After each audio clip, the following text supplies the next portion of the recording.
Yeah. All right, you guys all set? Sure. All right, well, thank you so much for joining me at Rock Allegiance. Of course. How was it out there today?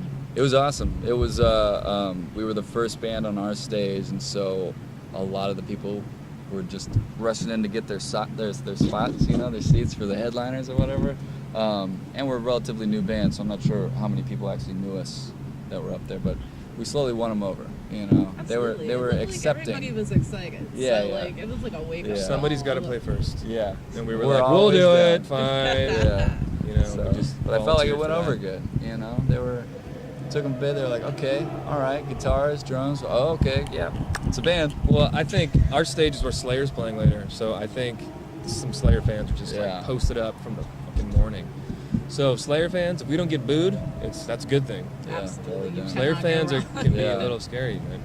Absolutely. For us. Do you guys find, like, with each show, you kind of grow the fan base? Have you seen, like, social media numbers jump for and sure, that kind yeah. of stuff? Because, I mean, I feel that's the way that people are learning about new music. You have now. to. Yeah, it's kind of a bummer. Like when we get off a tour and we don't have anything lined up right away.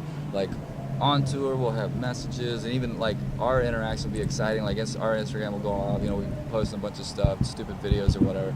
As soon as we get home, if we got a couple weeks off, like the numbers die down. It kind of simmers out. We chill for a little bit. And it's like, oh crap, we gotta keep.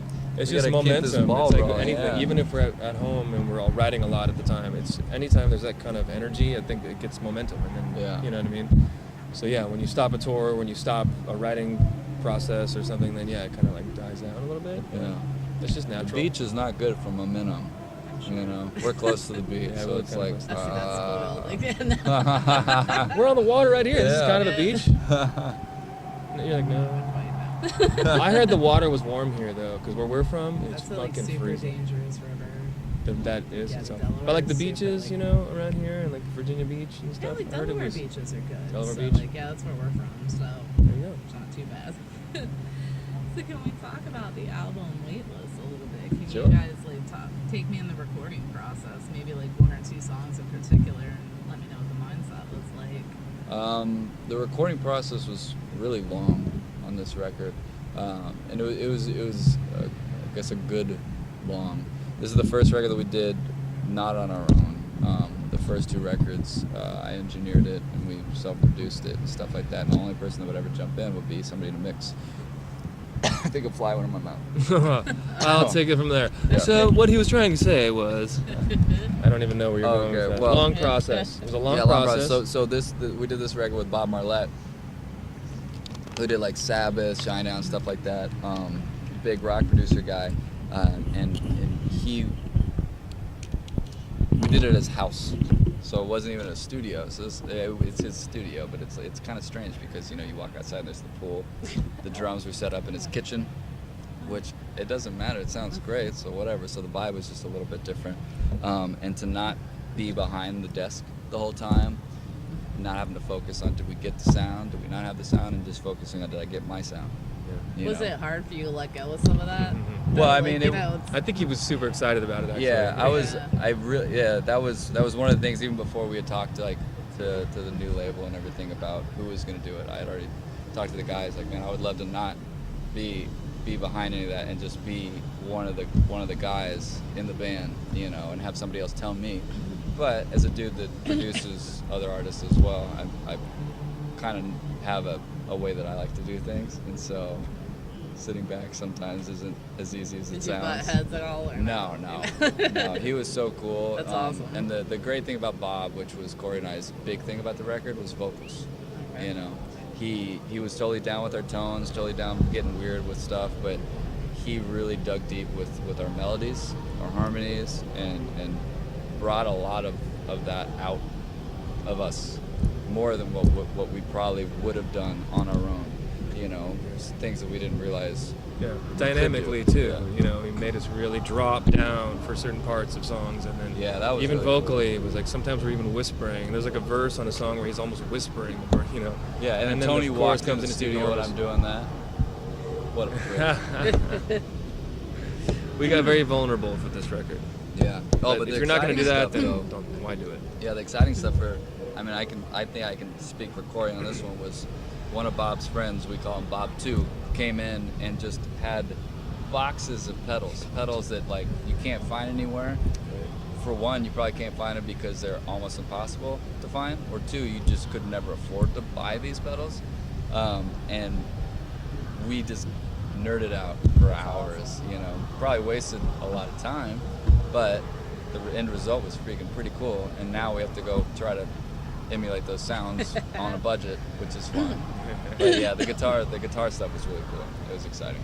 I mean, I love that you guys aren't afraid to get a little bit experimental, because I feel like so many bands get trapped in that genre box, and they're like, you know, it has to sound this or else we're going to turn off this part of the fan base. Yeah. And they're probably right. You know, that's probably a smarter thing to do.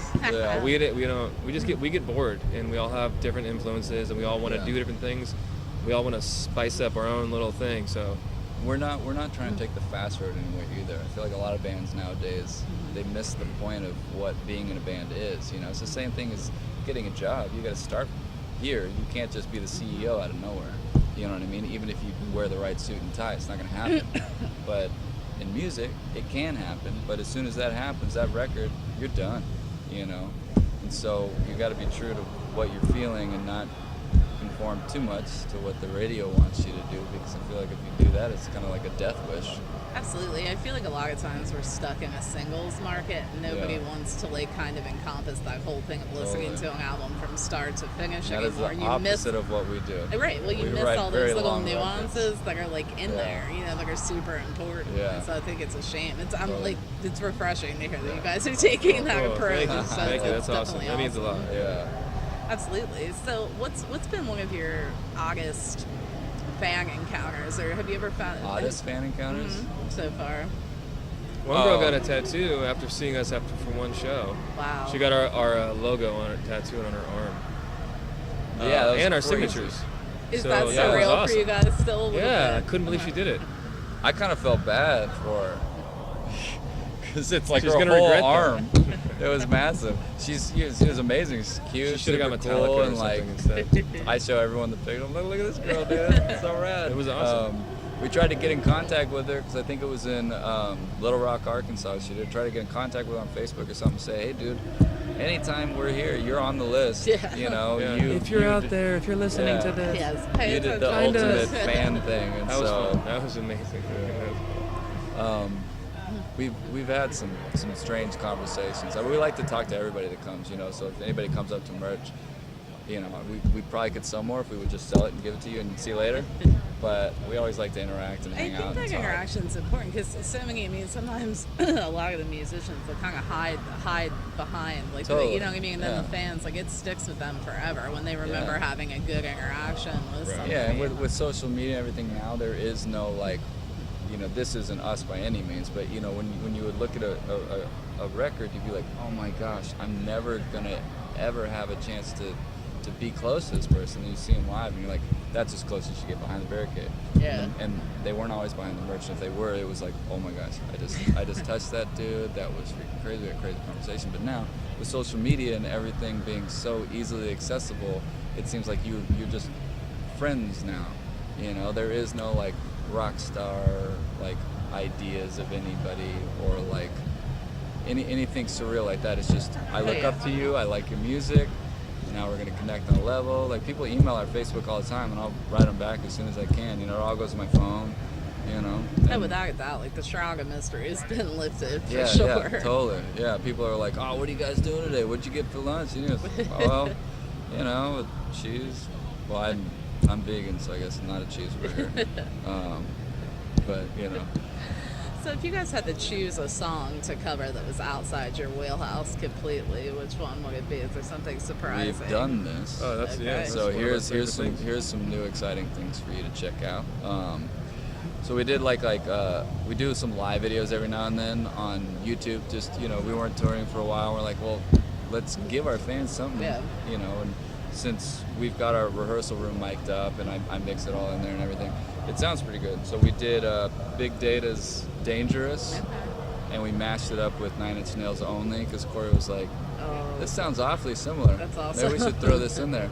And that one actually got a ton of views. We did Gnarls Barkley, Crazy. The Elliott Smith song. Yeah, we did Elliott Smith, That was Needle in the recorded. Hay. That was hard. Studio. That was a tough song to get together. Came out really cool. Yeah, we did It's Cheap like if Trick. Nirvana did a love version of Bleak. Elliott Smith's song. That's kind Really? of that's kind Yeah, of all what it these sounds are on Yeah. YouTube. So That's if you awesome. bought our vinyl, it comes with the download and you get it the vinyl, not in stores, but only through us. But yeah, so on that we did the Cheap Trick, He's a Whore, which is old school, first record. You can only find it on Spotify if you Google He's a Whore. Wow. If you look at the record, it's not there. Why is that? I don't know. I can't figure that out. That's kinda odd. It's super strange. So we did that. So we did the Elliott Smith, Needle in the Hay, and then we did Corrosion of Conformity, Hungry Child. Nice. Yeah. That And we was a tried to heavy change one. them up. Yeah, we actually made that one heavier than their version. The other Wow. ones, I mean, the other ones were heavier because we rocked them out a little more, but that one was I like, just love hearing the different Yeah. interpretations, like, because everybody will have like, Yeah, just a and little we bit always of a try to do it different take. differently. Yeah. You know, like yeah, there's on no reason to purpose. do the same thing. No, not at all. Right, it's You didn't never gonna write be it. as good. It's Yeah. never gonna be as good as the original. So Yeah. just, you can't go down that same path. You know? Yeah. So, like, after Rock Allegiance, what's the rest of the year look like for you guys? I mean, obviously, we're going the holidays and everything. Yeah.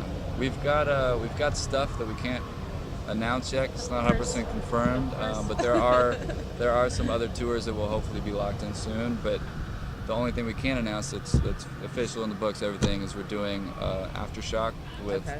Slayer, Tool, Anthrax, That's the big one in Baroness. California, Yeah, right? Sacramento. We're playing on October 22nd. Awesome. Yeah, that one's gonna be cool.